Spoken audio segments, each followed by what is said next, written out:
Hello guys, this is Dikesh. दोस्तों, इस video की शुरुआत करते हैं एक बहुत ही इंटरेस्टिंग कहानी से। दोस्तों, यूजिन एक ओल्ड रिटायर्ड मैन थे जिन्हें एक बीमारी हो गई जो उनके माइंड के उस हिस्से को भी इफेक्ट करने लगी जिनका डायरेक्टली कनेक्शन होता है मेमोरी से, लाइक हिपोकैम्पस, जिसकी वजह से वो ज्यादा देर तक किसी भी चीज को याद नहीं रख पा रहे थे। उन्हें सिर्फ अपनी आधी लाइफ के बारे में ही पता था, यहाँ तक कि वो अपने बच्चों के बारे में भी भूल चुके थे और उन्हें अपने घर का एड्रेस भी पता नहीं था। वो अपनी आधी लाइफ के बारे में तो भूल ही चुके थे, बस वह लोग किसी नए इन्फॉर्मेशन को भी ज्यादा देर तक याद नहीं रख पा रहे थे। उन्हें तो ये बात भी याद नहीं रहती थी कि आधा घंटा पहले उन्होंने खाना खाया है या नहीं। तो ऐसे में डॉक्टर्स ने उनकी वाइफ बेली को वार्निंग दी कि उन्हें कहीं भी बाहर ना जाने दिया जाए, क्योंकि अगर वो कहीं अकेले बाहर जाते हैं तो लौट के घर नहीं आ पाएंगे, क्योंकि उन्हें एड्रेस ही पता नहीं होगा और न ही वो किसी को अपना नाम बता पाएंगे। बहुत सालों से यूजिन और बेली इवनिंग वॉक पे जाते थे और शहर के एक चक्कर लगाते हुए वापस आते थे, पर एक शाम बेली को घर में कुछ काम पड़ गया जिसकी वजह से उन्होंने जाने से मना कर दिया और उन्होंने यूजिन को भी मना कर दिया कि हम आज इवनिंग वॉक पे नहीं जाएंगे। और यूजिन भी हाँ बोल के वहाँ से चले गए। लेकिन कुछ समय बाद जब बेली को पता चला कि यूजिन घर पे नहीं है तो बेली ने उन्हें ढूंढना शुरू किया। उन्होंने अपने सारे पड़ोसी से पूछा, लेकिन इसके बावजूद यूजिन का कुछ पता नहीं चला। फिर कुछ टाइम बाद बेली थक कर जब घर पहुंची तो उन्होंने देखा यूजिन घर पे ही थे। बेली ने गुस्से में यूजिन को पूछा कि आप कहाँ गए थे, और यूजिन ये बात भी भूल चुके थे कि वो कहीं गए थे। लेकिन उनके माथे में पसीना देखकर और उनके गीले शूज देखकर बेली को ये बात पता चल गई थी कि वो अकेले ही शहर के एक चक्कर लगा के वापस आ चुके हैं, जो साइंस के पॉइंट ऑफ व्यू से इम्पॉसिबल था, क्योंकि जिस इंसान को अपने घर का एड्रेस भी नहीं पता वो पूरे शहर का एक चक्कर लगा के फिर से घर कैसे आ सकता है। और डॉक्टर्स ने भी ये बात मानने से मना कर दिया। अब जब डॉक्टर्स ने यूजिन के माइंड को स्कैन किया तो डॉक्टर को एक नई बात पता चली। यूजिन के माइंड में कुछ नए पैटर्न्स बनना शुरू हुए हैं और यही वो पैटर्न था जिसने यूजिन को सिग्नल दिया कि उन्हें कौन से डायरेक्शन में जाना है, उन्हें राइट मुड़ना है या लेफ्ट। और इसी तरह एड्रेस पता ना होने के बावजूद वो अपने घर तक पहुंच सके। अगर इस पैटर्न को इजी वे में कहा जाए तो इसे कहेंगे हैबिट्स। ये साइंस के हिसाब से एक नई खोज थी कि किसी इंसान की मेमोरी लॉस हो जाने के बावजूद उसके माइंड में ऐसे पैटर्न क्रिएट करके उसे किसी भी हैबिट्स में बदला जा सकता है। तो दोस्तों, ये थी पावर हैबिट्स की। दोस्तों, मैंने अपने कई वीडियोस में कहा है कि हमारे हैबिट्स हमारे लाइफ का सेंटर पॉइंट होते हैं, जो या तो हमें सक्सेसफुल बनाती है या तो हमें फेलियर बनाती है। हैबिट्स कैसे काम करती है ये बात जानने से पहले हम ये बात जान लेते हैं कि हैबिट्स बनती ही क्यों हैं। समझो हमारा माइंड एक मोबाइल बैटरी की तरह है, जिसकी बैटरी धीरे धीरे लो होती रहती है। तो हमारा माइंड डेली किए जाने वाले कामों को एक पैटर्न बना देता है और उसे ऑटोमेटेड कर देता है, जिससे हमें बिना मेहनत करे, बिना अपने एनर्जी लगाए किसी भी काम को कर सके, जो सब कॉन्शियसली होते रहते हैं, ताकि आपको बार बार छोटी मोटी चीजों पे फोकस न करना पड़े, जिससे आपका टाइम और एनर्जी दोनों बचे। अगर हर दिन आपको गाड़ी चलाते समय इस बात पर ध्यान देना पड़े कि कब ब्रेक लगाना है, कौन सा गियर किस समय चेंज करना है, किस समय राइट लेना है और किस समय लेफ्ट, जब आपको हर दिन एक ही जगह पहुंचना है, तो इससे आपके माइंड की कितनी एनर्जी वेस्ट होगी। तो इसलिए आपका माइंड इसे एक पैटर्न बना देता है, ताकि आपको घर से ऑफिस जाने में डेली उन्हीं चीजों को ना सोचना पड़े जो आप हैबिट बना के आराम से कर सकते हो। और अगर आप दिन भर ऐसी ही छोटी मोटी चीजों पर अपनी टाइम और एनर्जी लगाते तो आपका पूरा दिन टायर्ड हो जाता। आपको अपने डेली किए जाने वाले कामों को भी, जैसे ब्रश करना, नहाना, उन चीजों पर भी अपनी एनर्जी लगानी पड़ती। तो हैबिट्स के थ्रू हमारा माइंड अपनी ज्यादा से ज्यादा एनर्जी बचाने की कोशिश करता है। तो दोस्तों, अब बात करते हैं हैबिट्स का फंडा क्या होता है, ये कैसे काम करता है। किसी भी हैबिट्स को बनाने के लिए 3 स्टेप होते हैं। पहला स्टेप क्यू, सिग्नल या ट्रिगर, दूसरा स्टेप प्रोसेस और तीसरा लास्ट रिवॉर्ड। ये 3 चीज मिलकर ही हमारा हैबिट बनाती है और फिर हमारे हैबिट्स हमारे लाइफ को डायरेक्शन देती है। तो अब आते हैं सिग्नल या ट्रिगर कितने टाइप के होते हैं। जब भी आप किसी चीज को देखते हो और आपके माइंड में उस चीज को करने की इच्छा होती है, वही सिग्नल या ट्रिगर होता है। ऐसे में ट्रिगर कई टाइप के हो सकते हैं, जैसे कोई प्लेस हो सकता है, कोई पर्सन हो सकता है, कोई टीवी एड, कोई वीडियो, कोई फोटो या कोई मेमोरी। ये चीजें ही आपके माइंड में ट्रिगर करती है, जो हैबिट्स को क्रिएट करने के लिए पहला स्टेप होता है। जब मैं बचपन में टीवी देखता था तो ये सोचकर कितना कंफ्यूज होता था कि जिन एड्स को हम देखते भी नहीं है, उन एड्स कैंपेन को चलाने के लिए बड़ी बड़ी कंपनियां करोड़ों रुपए पे करती है। लेकिन अब समझ आता है, ये एड्स इसलिए नहीं होते ताकि हम उन प्रोडक्ट को तुरंत जाके ले सके। वो एड्स इसलिए होते हैं ताकि वो हमारे माइंड में ट्रिगर कर सके। फिर जब हम कोई प्रोडक्ट लेने जाते हैं और उसी प्रोडक्ट से रिलेटेड हमने ऐड देखी है, तो हमारा माइंड अनकॉन्शियसली ये डिसीजन ले लेता है कि हमें कौन सा प्रोडक्ट लेना चाहिए, जो उन प्रोडक्ट्स को हमें खरीदने में इंकरेज करते हैं जिनके एड्स हमने देखे हैं। उसी तरह अगर किसी को स्मोकिंग की लत है तो उसके लिए स्मोकिंग की स्मेल ही एक ट्रिगर का काम करेगी। और कुछ लोग जैसे फ्रेंड सर्कल ही हमारे माइंड में ट्रिगर का काम करते हैं, और फिर सिग्नल मिलने के बाद आप उस प्रोसेस को करोगे। फिर आता है थर्ड स्टेप रिवॉर्ड। हम किसी भी काम को ऐसे ही नहीं करते, उसके पीछे हमारा कोई ना कोई लालच छुपा होता है।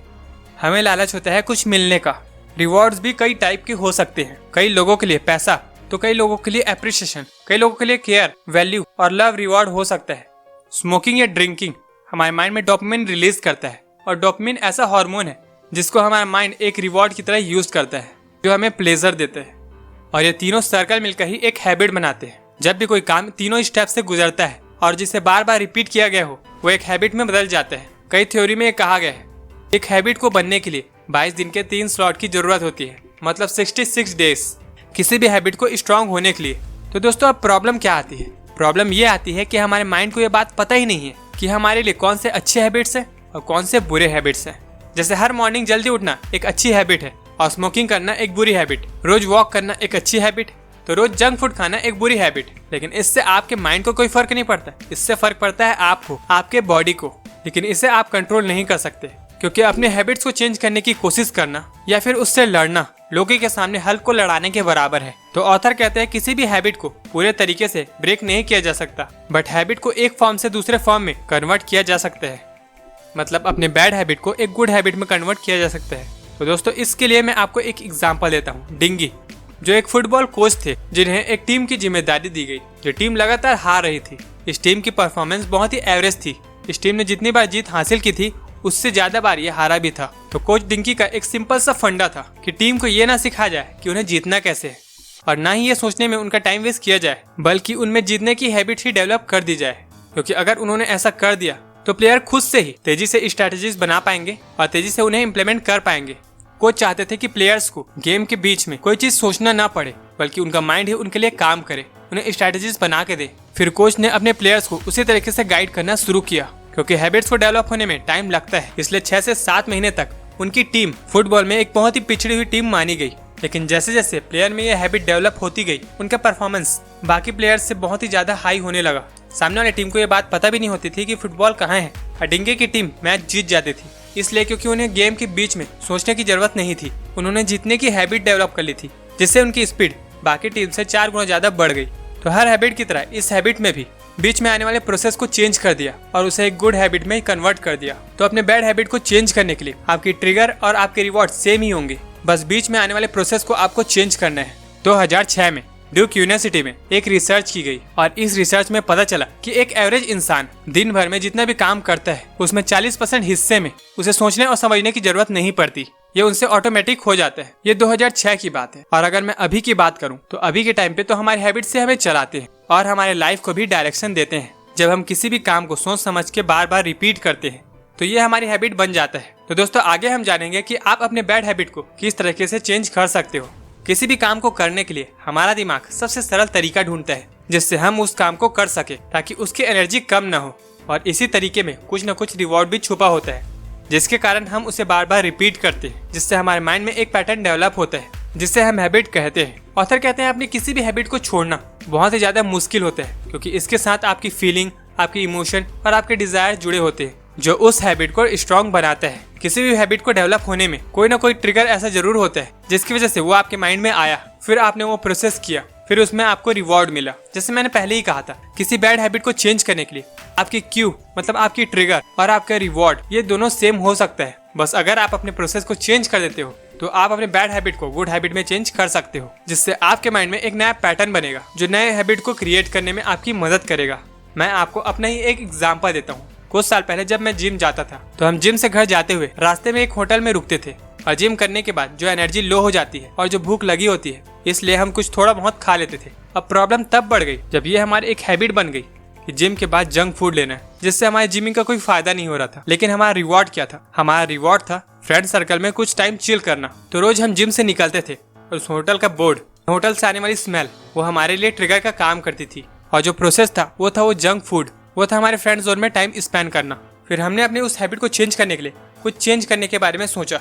तो जब भी हम जिम से वापस आते थे तो होटल का बोर्ड या स्मेल हमारे लिए ट्रिगर का काम करता था। उसके बाद आता था प्रोसेस, जिस एरिया पे हमें काम करना था, मतलब जिस एरिया को हमें चेंज करना था। फिर हमने प्रोसेस को चेंज करके सिर्फ एक कॉफी ही ऐड कर दी, और जो रिवॉर्ड था वो तो सेम ही था। फिर धीरे धीरे हमने अपने जंक फूड लेने की हैबिट को और कॉफी से पानी में कन्वर्ट कर दिया, और इस तरह हमने अपनी इस बैड हैबिट को एक हेल्दी हैबिट में कन्वर्ट कर दिया। लेकिन इसमें नुकसान हुआ एक इंसान का, वो था होटल वाला, क्योंकि हम अक्सर बात करते हुए काफी टाइम तक वहाँ बैठे रहते थे। तो दोस्तों इस टेक्निक का मैंने तब यूज किया था जब मुझे इस बारे में पता भी नहीं था कि ये हमारी हैबिट बन चुकी है और हैबिट्स कैसे काम करती है। और इस प्रोसेस में कम से कम 30 दिन का टाइम लगा होगा। लेकिन ऐसा भी नहीं है जो आपके माइंड में पैटर्न बना हुआ है वो वहाँ से डिलीट हो जाएगा। आपको जब भी क्यू मिलेगा आपको ट्रिगर तो जरूर होगा। ये आपके ऊपर है कि आप प्रोसेस को चेंज करते हो या नहीं। और लिटरली बहुत सारी कंपनियां हमें मैनिपुलेट करके इसी तरह अपने प्रोडक्ट को सेल करवाती है। इस बुक में ऐसे बहुत सारे एग्जाम्पल दिए गए हैं जिसे आपको जरूर पढ़ने चाहिए, द पावर ऑफ हैबिट, क्योंकि ये आपकी खुद की बॉडी है यार। आपको पता होना चाहिए आपके माइंड में और आपकी बॉडी में कितने केमिकल रिलीज होते हैं, आपकी हैबिट कैसे काम करती है। तो लिंक नीचे डिस्क्रिप्शन में अगर परचेस करना चाहते हो, हिंदी इंग्लिश दोनों में मिल जाएगी। सेम इसी तरह जैसे मैंने अपने हैबिट्स चेंज किए हैं, उसी तरह अगर आप अपने रूट को चेंज कर दो, आप अगर उस डायरेक्शन को ही चेंज कर दो जिसमें आप अपने हैबिट को प्रोसेस करते हो, तो भी आपकी वो बैड हैबिट चेंज हो सकती है। तो दोस्तों ये कितनी पावरफुल चीज है।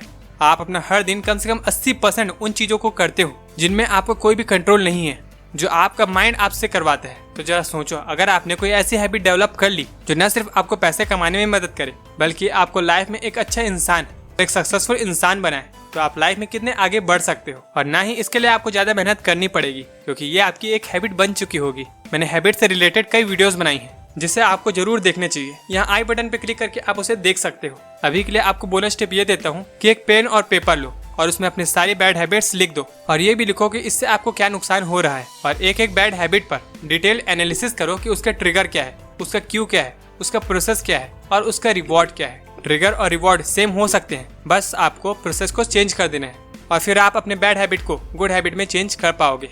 तो दोस्तों ये बहुत सिंपल है, लेकिन ये इतना भी सिंपल नहीं है। आपको थोड़ी मेहनत तो जरूर करनी पड़ेगी, लेकिन मैं आपसे वादा करता हूँ अगर आप ये थोड़ी मेहनत करने के लिए तैयार हो तो आप अपनी लाइफ को उन बहुत सारे लोगों से बेटर बना लोगे जिन्हें अपने बैड हैबिट के बारे में पता ही नहीं है।